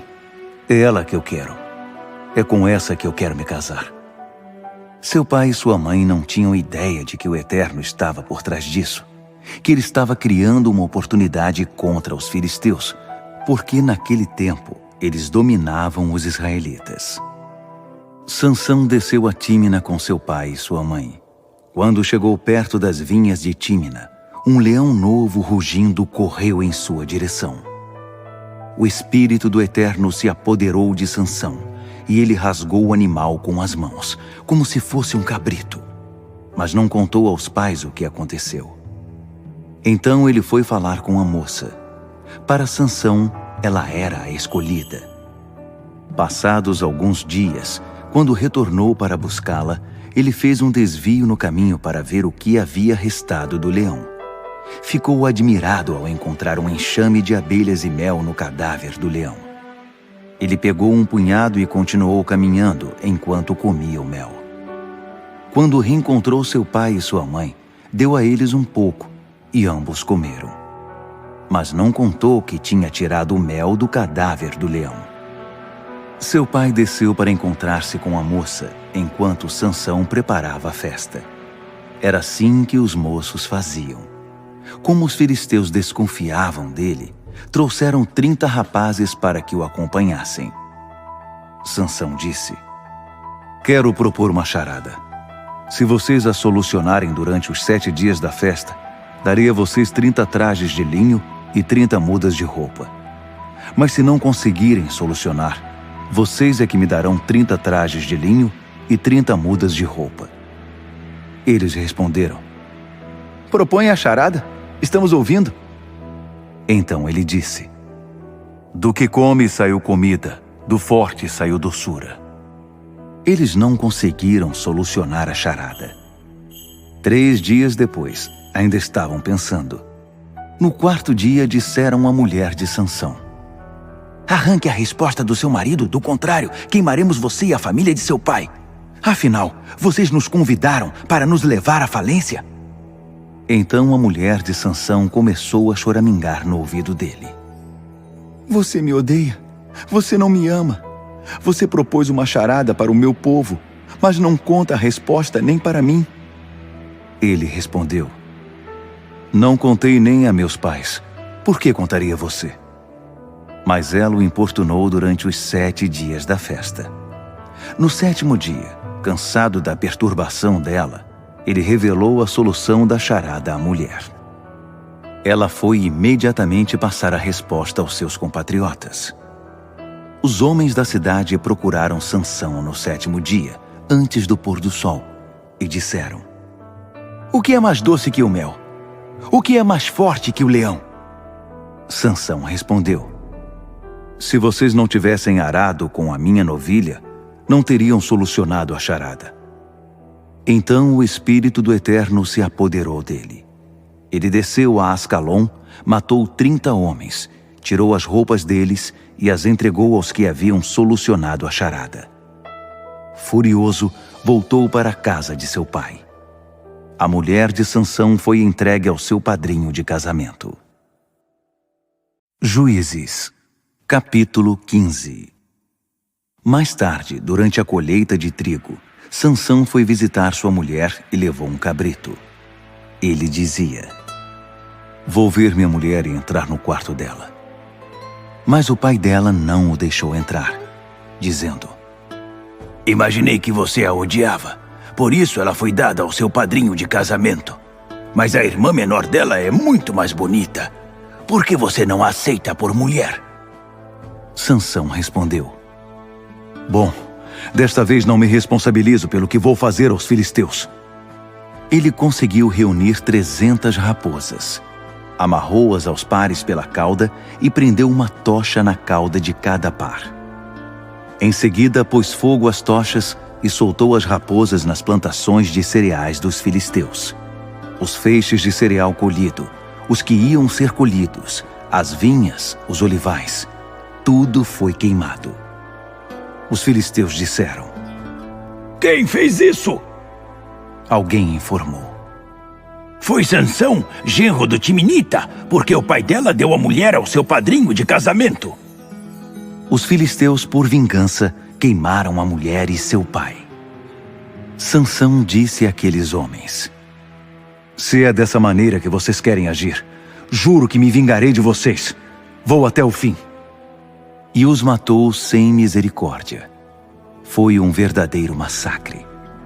Depois desceu e se abrigou na caverna da rocha de Etã. Os filisteus acamparam em Judá, dispostos a atacar Leí, queixada. Mas os homens de Judá perguntaram: Por que vocês estão contra nós? Eles responderam: Estamos à procura de Sansão. Queremos pegar Sansão para retribuir o que ele fez conosco. 3.000 homens de Judá foram até a caverna da rocha de Etã dizer a Sansão: Não percebe que os filisteus já nos ameaçam e dominam? Por que você está piorando a situação? Ele respondeu: Apenas dei o troco. Fiz com eles o que eles fizeram comigo. Eles disseram: Viemos aqui para prender você e entregá-lo aos filisteus. Sansão disse: Prometam que vocês não vão me machucar. Eles responderam: Prometemos. Vamos apenas prender e entregar você aos filisteus, mas não mataremos você. Então eles o amarraram com cordas novas e o tiraram da caverna. Quando se aproximavam de Leí, os filisteus vieram ao encontro deles, com gritos de euforia.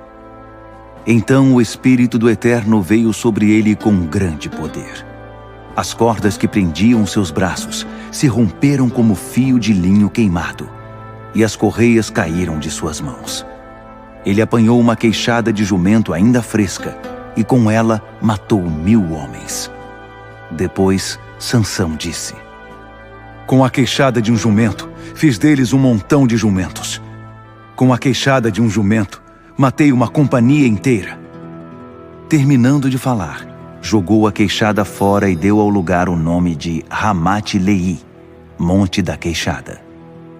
Depois disso, ele sentiu uma sede terrível e suplicou ao Eterno: Tu concedeste uma grande vitória ao teu servo, e agora vou morrer de sede e cair nas mãos dos incircuncisos? Então Deus abriu uma rocha em Leí, que jorrou água, e Sansão bebeu. Depois de saciado, ele recobrou o ânimo. Por isso aquela fonte é chamada de En-Hacoré, fonte de quem clama. Está lá até hoje. Sansão governou Israel durante 20 anos, no período da opressão dos filisteus. Juízes, capítulo 16. Sansão foi a Gaza, encontrou ali uma prostituta e passou a noite com ela. A notícia correu à cidade. Sansão está aqui!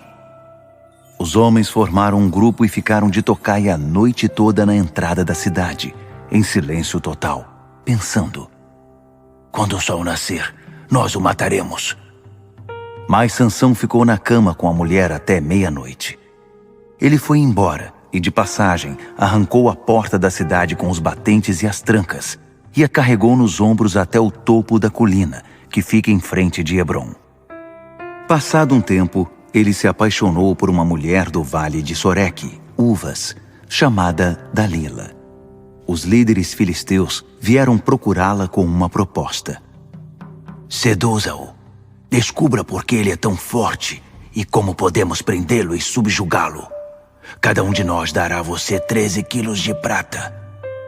Dalila, certo dia, disse a Sansão: Conte-me, querido, o segredo de sua grande força e como você pode ser amarrado e subjugado.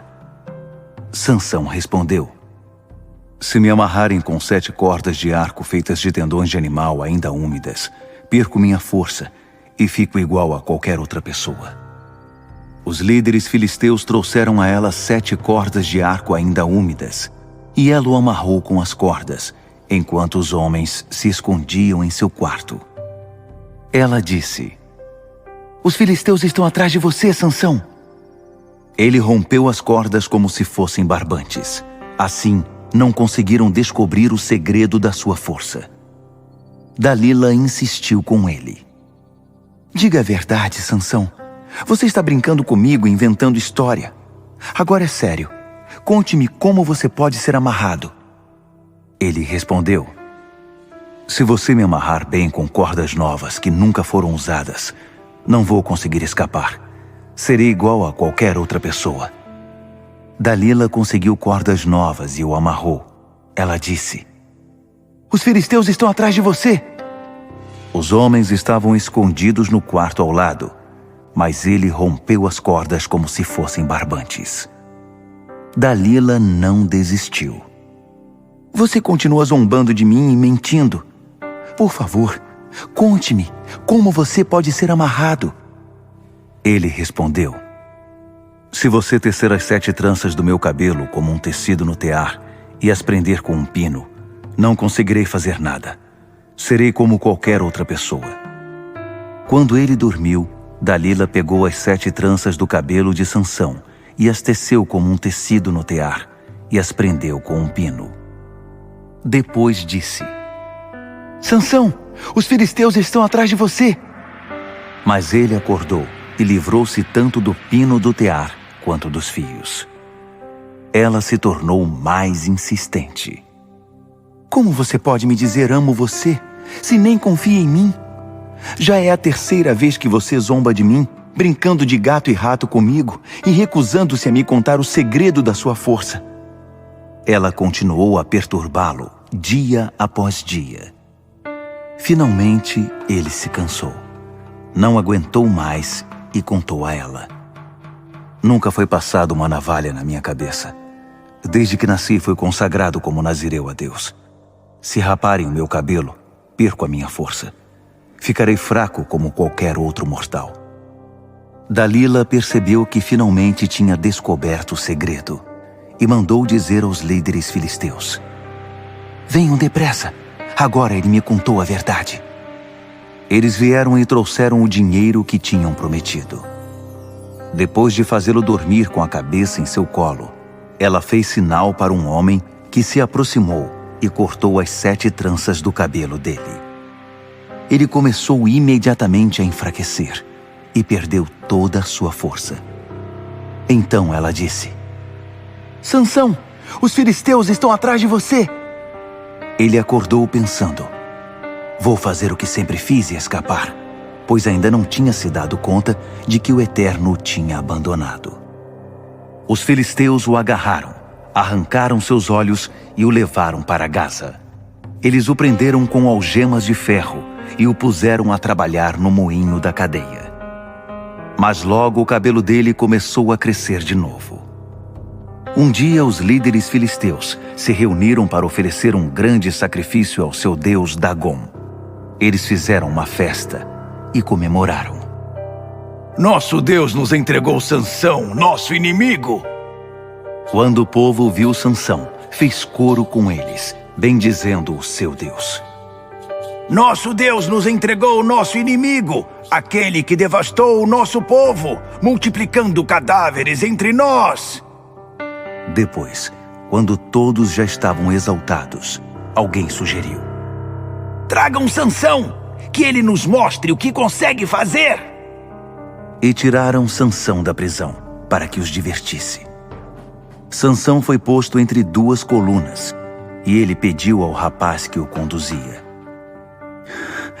ponha-me onde eu possa tocar as colunas que sustentam o templo, para eu poder me apoiar nelas. O templo estava cheio de homens e mulheres, e todos os líderes filisteus estavam ali. Havia pelo menos 3.000 pessoas olhando para Sansão. Nessa hora, ele suplicou ao Eterno: Senhor Eterno, atenta para mim outra vez, eu imploro. Dá-me força mais uma vez. Deus, com um sopro de vingança, permite que eu me vingue dos filisteus por causa dos meus olhos. Sansão alcançou as 2 colunas centrais que sustentavam o templo e as empurrou com o braço direito e com o braço esquerdo. Ele gritou: que eu morra com os filisteus! E empurrou as colunas com toda a sua força. O templo desabou sobre todos os líderes e sobre o povo que estava ali dentro. Sansão matou mais pessoas em sua morte que durante toda a sua vida. Seus irmãos e familiares desceram para buscar seu corpo. Eles o levaram de volta e o sepultaram no túmulo de seu pai Manoá, entre Zorá e Estaol. Ele governou Israel por 20 anos.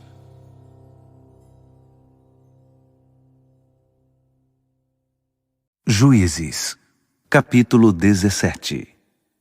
Havia um homem das montanhas de Efraim chamado Mica. Ele disse à sua mãe: lembra-se dos 13 quilos de prata que foram roubados de você? Eu ouvi proferindo uma maldição. Na verdade, o dinheiro está comigo. Eu o roubei, mas agora estou devolvendo. Ela respondeu: o Eterno abençoe você, meu filho. Depois que ele devolveu os 13 quilos de prata à sua mãe, ela disse: eu consagro toda esta prata ao Eterno, para que meu filho faça uma imagem esculpida, um ídolo fundido. Ela entregou 2,4 kg daquela prata a um ourives, que fundiu o metal na forma de um ídolo. Esse homem, Mica, tinha uma capela particular. Ele tinha feito um colete sacerdotal e alguns ídolos domésticos e consagrou um de seus filhos sacerdote. Naquele tempo não havia rei em Israel.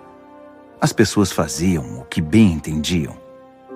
Havia também naquela localidade um jovem de Belém de Judá e de uma família dessa tribo. Ele era levita, mas estrangeiro ali. Tinha saído de Belém para tentar a sorte em outro lugar. Chegando às montanhas de Efraim, parou diante da casa de Mica. Ele perguntou ao jovem: "De onde você vem?"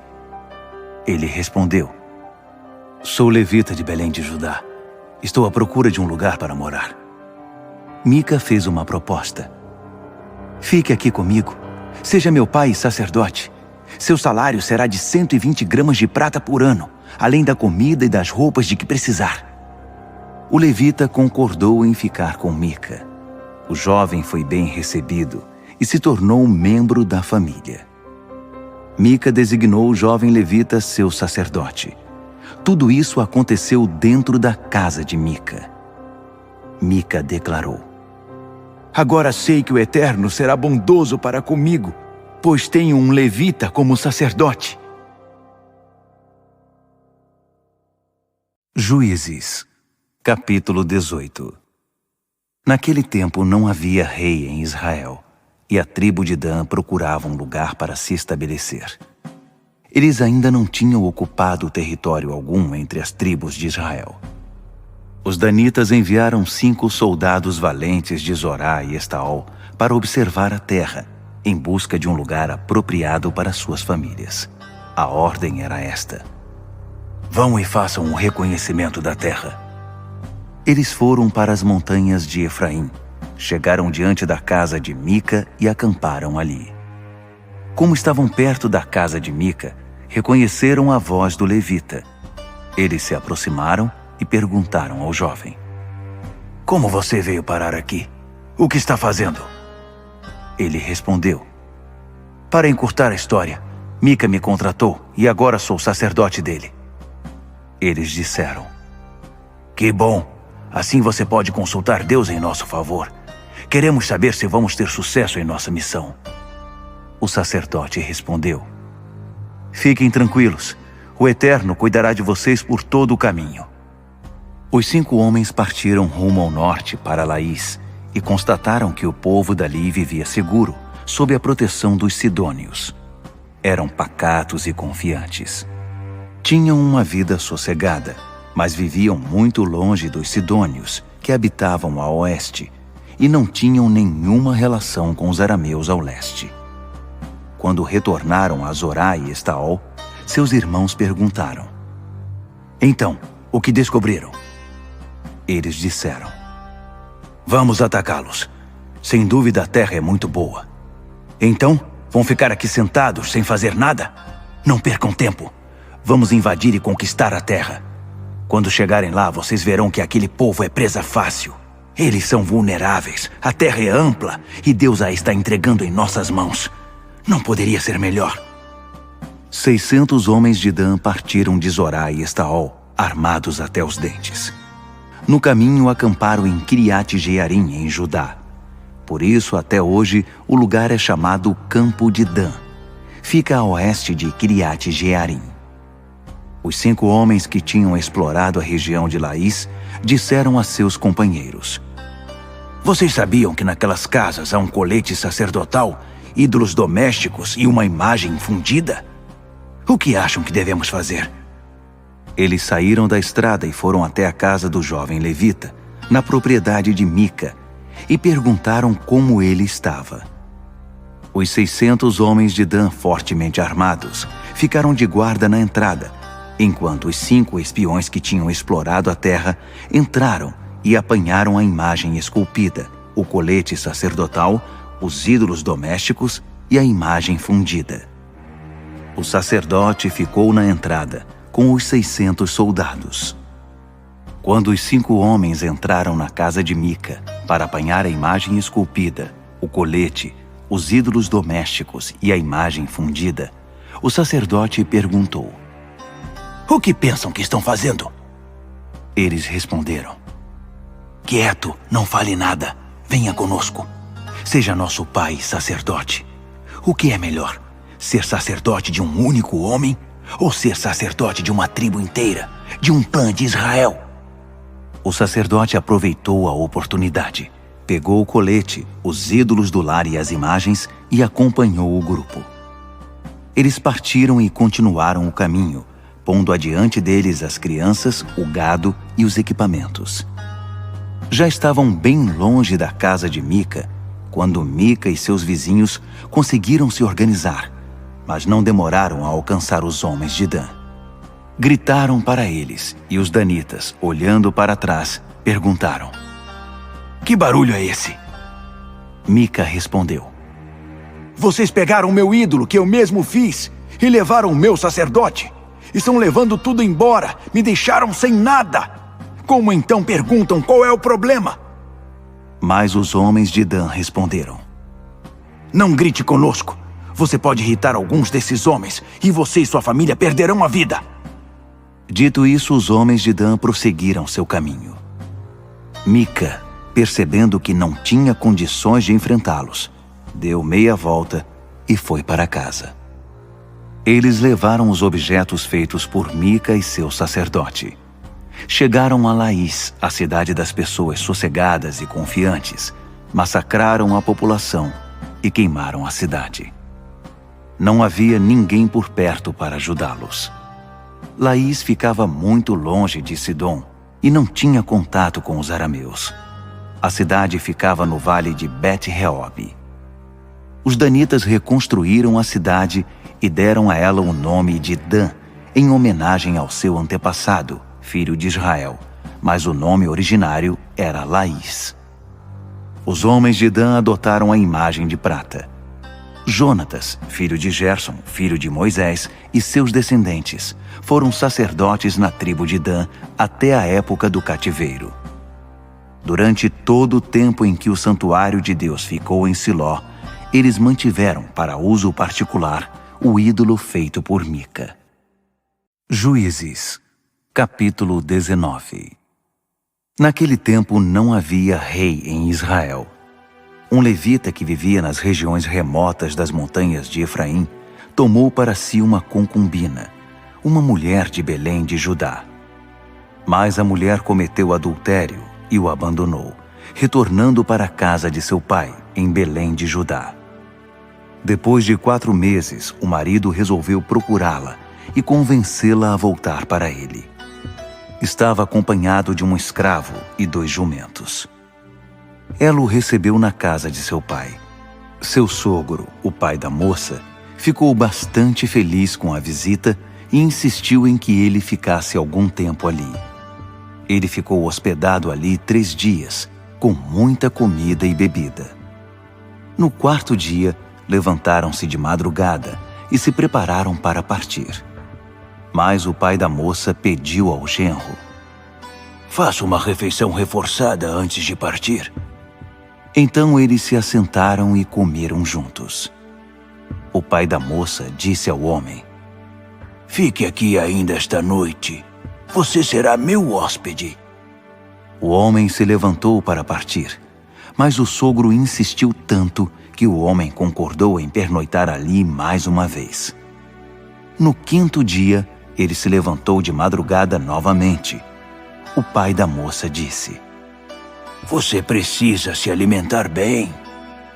Enquanto comiam e bebiam, o dia passou. O homem e sua concubina estavam preparados para partir, mas o sogro insistiu mais uma vez. Vejam, está ficando tarde. Por que não passam a noite aqui? Logo estará escuro. Fiquem mais uma noite e descansem. Amanhã vocês podem sair cedo e seguir para casa. Mas desta vez o homem não quis passar a noite ali. Preparou sua bagagem e partiu para Jebus, Jerusalém, com os seus 2 jumentos, sua concubina e seu escravo. Quando se aproximou de Jebus, já estava escurecendo. O escravo sugeriu ao seu senhor: Já é tarde. Vamos entrar na cidade dos jebuseus e passar a noite ali. Mas o homem disse: Não entraremos em nenhuma cidade estrangeira. Seguiremos até Gibeá.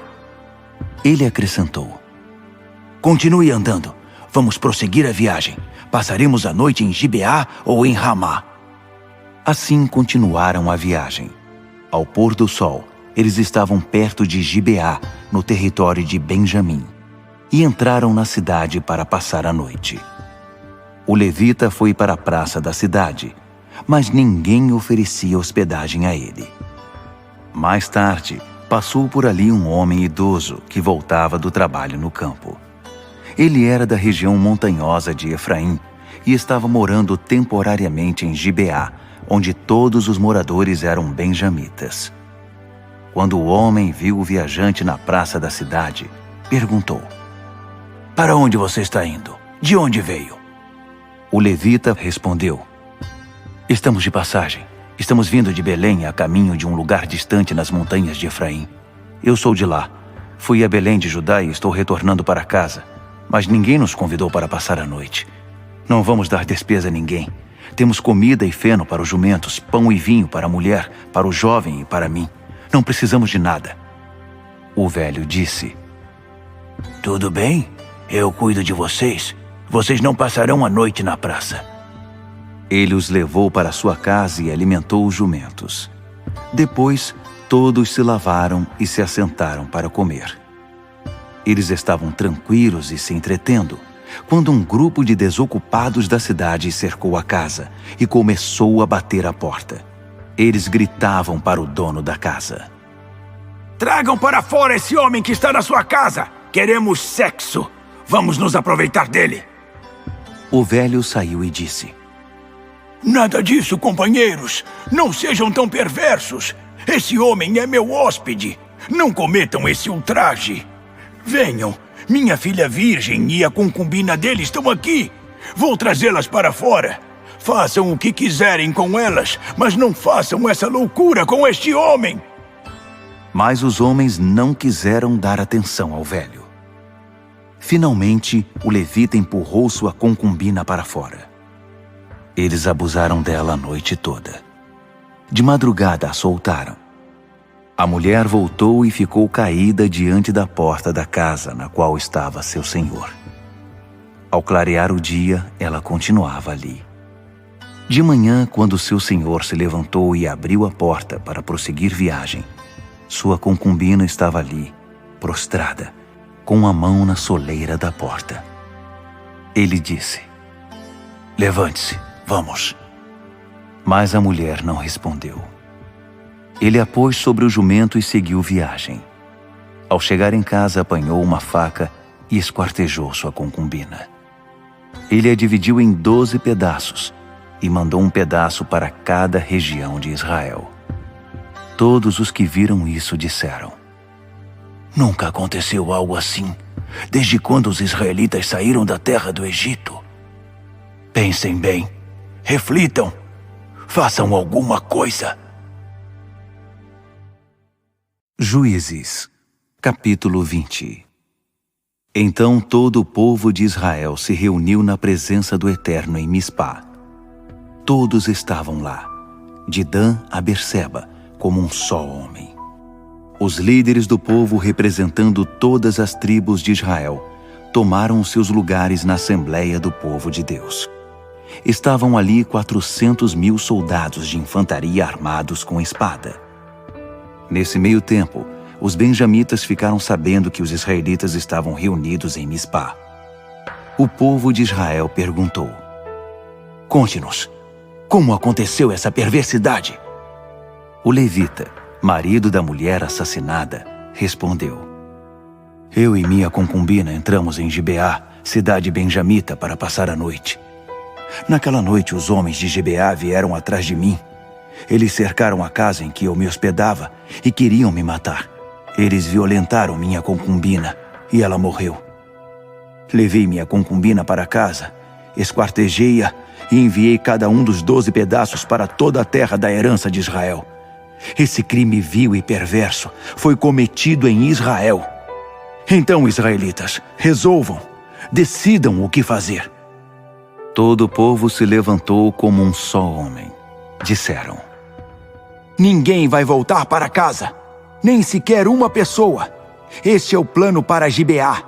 Nós atacaremos por sorteio. Tomaremos 10 de cada 100 homens de cada tribo de Israel, 100 de cada 1.000, 1.000 de cada 10.000, para levar mantimentos para o exército. Quando as tropas chegarem a Gibeá, irão acertar as contas com os que cometeram esse crime horroroso em Israel. Assim, todos os homens de Israel, por unanimidade, se aliaram contra a cidade. As tribos israelitas enviaram uma mensagem à tribo de Benjamim dizendo: o que vocês dizem desse horror cometido entre vocês? Entreguem os homens agora, esses criminosos de Gibeá. Nós os mataremos para extirpar o mal de Israel. Mas os benjamitas não os entregaram.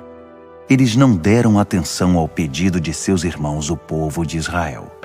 Pelo contrário, convocaram o exército de todas as suas cidades e se reuniram em Gibeá para atacar o povo de Israel. Em pouquíssimo tempo, conseguiram recrutar 26.000 soldados de infantaria armados com espada. De Gibeá, convocaram 700 dos melhores soldados. Havia outros 700 atiradores canhotos que conseguiam, com a funda, acertar uma pedra num fio de cabelo sem errar. Então as tribos de Israel, sem contar Benjamim, mobilizaram 400.000 homens de infantaria armados de espada. Eles foram a Betel consultar Deus. Quem de nós será o primeiro a atacar os benjamitas? O Eterno respondeu: será Judá.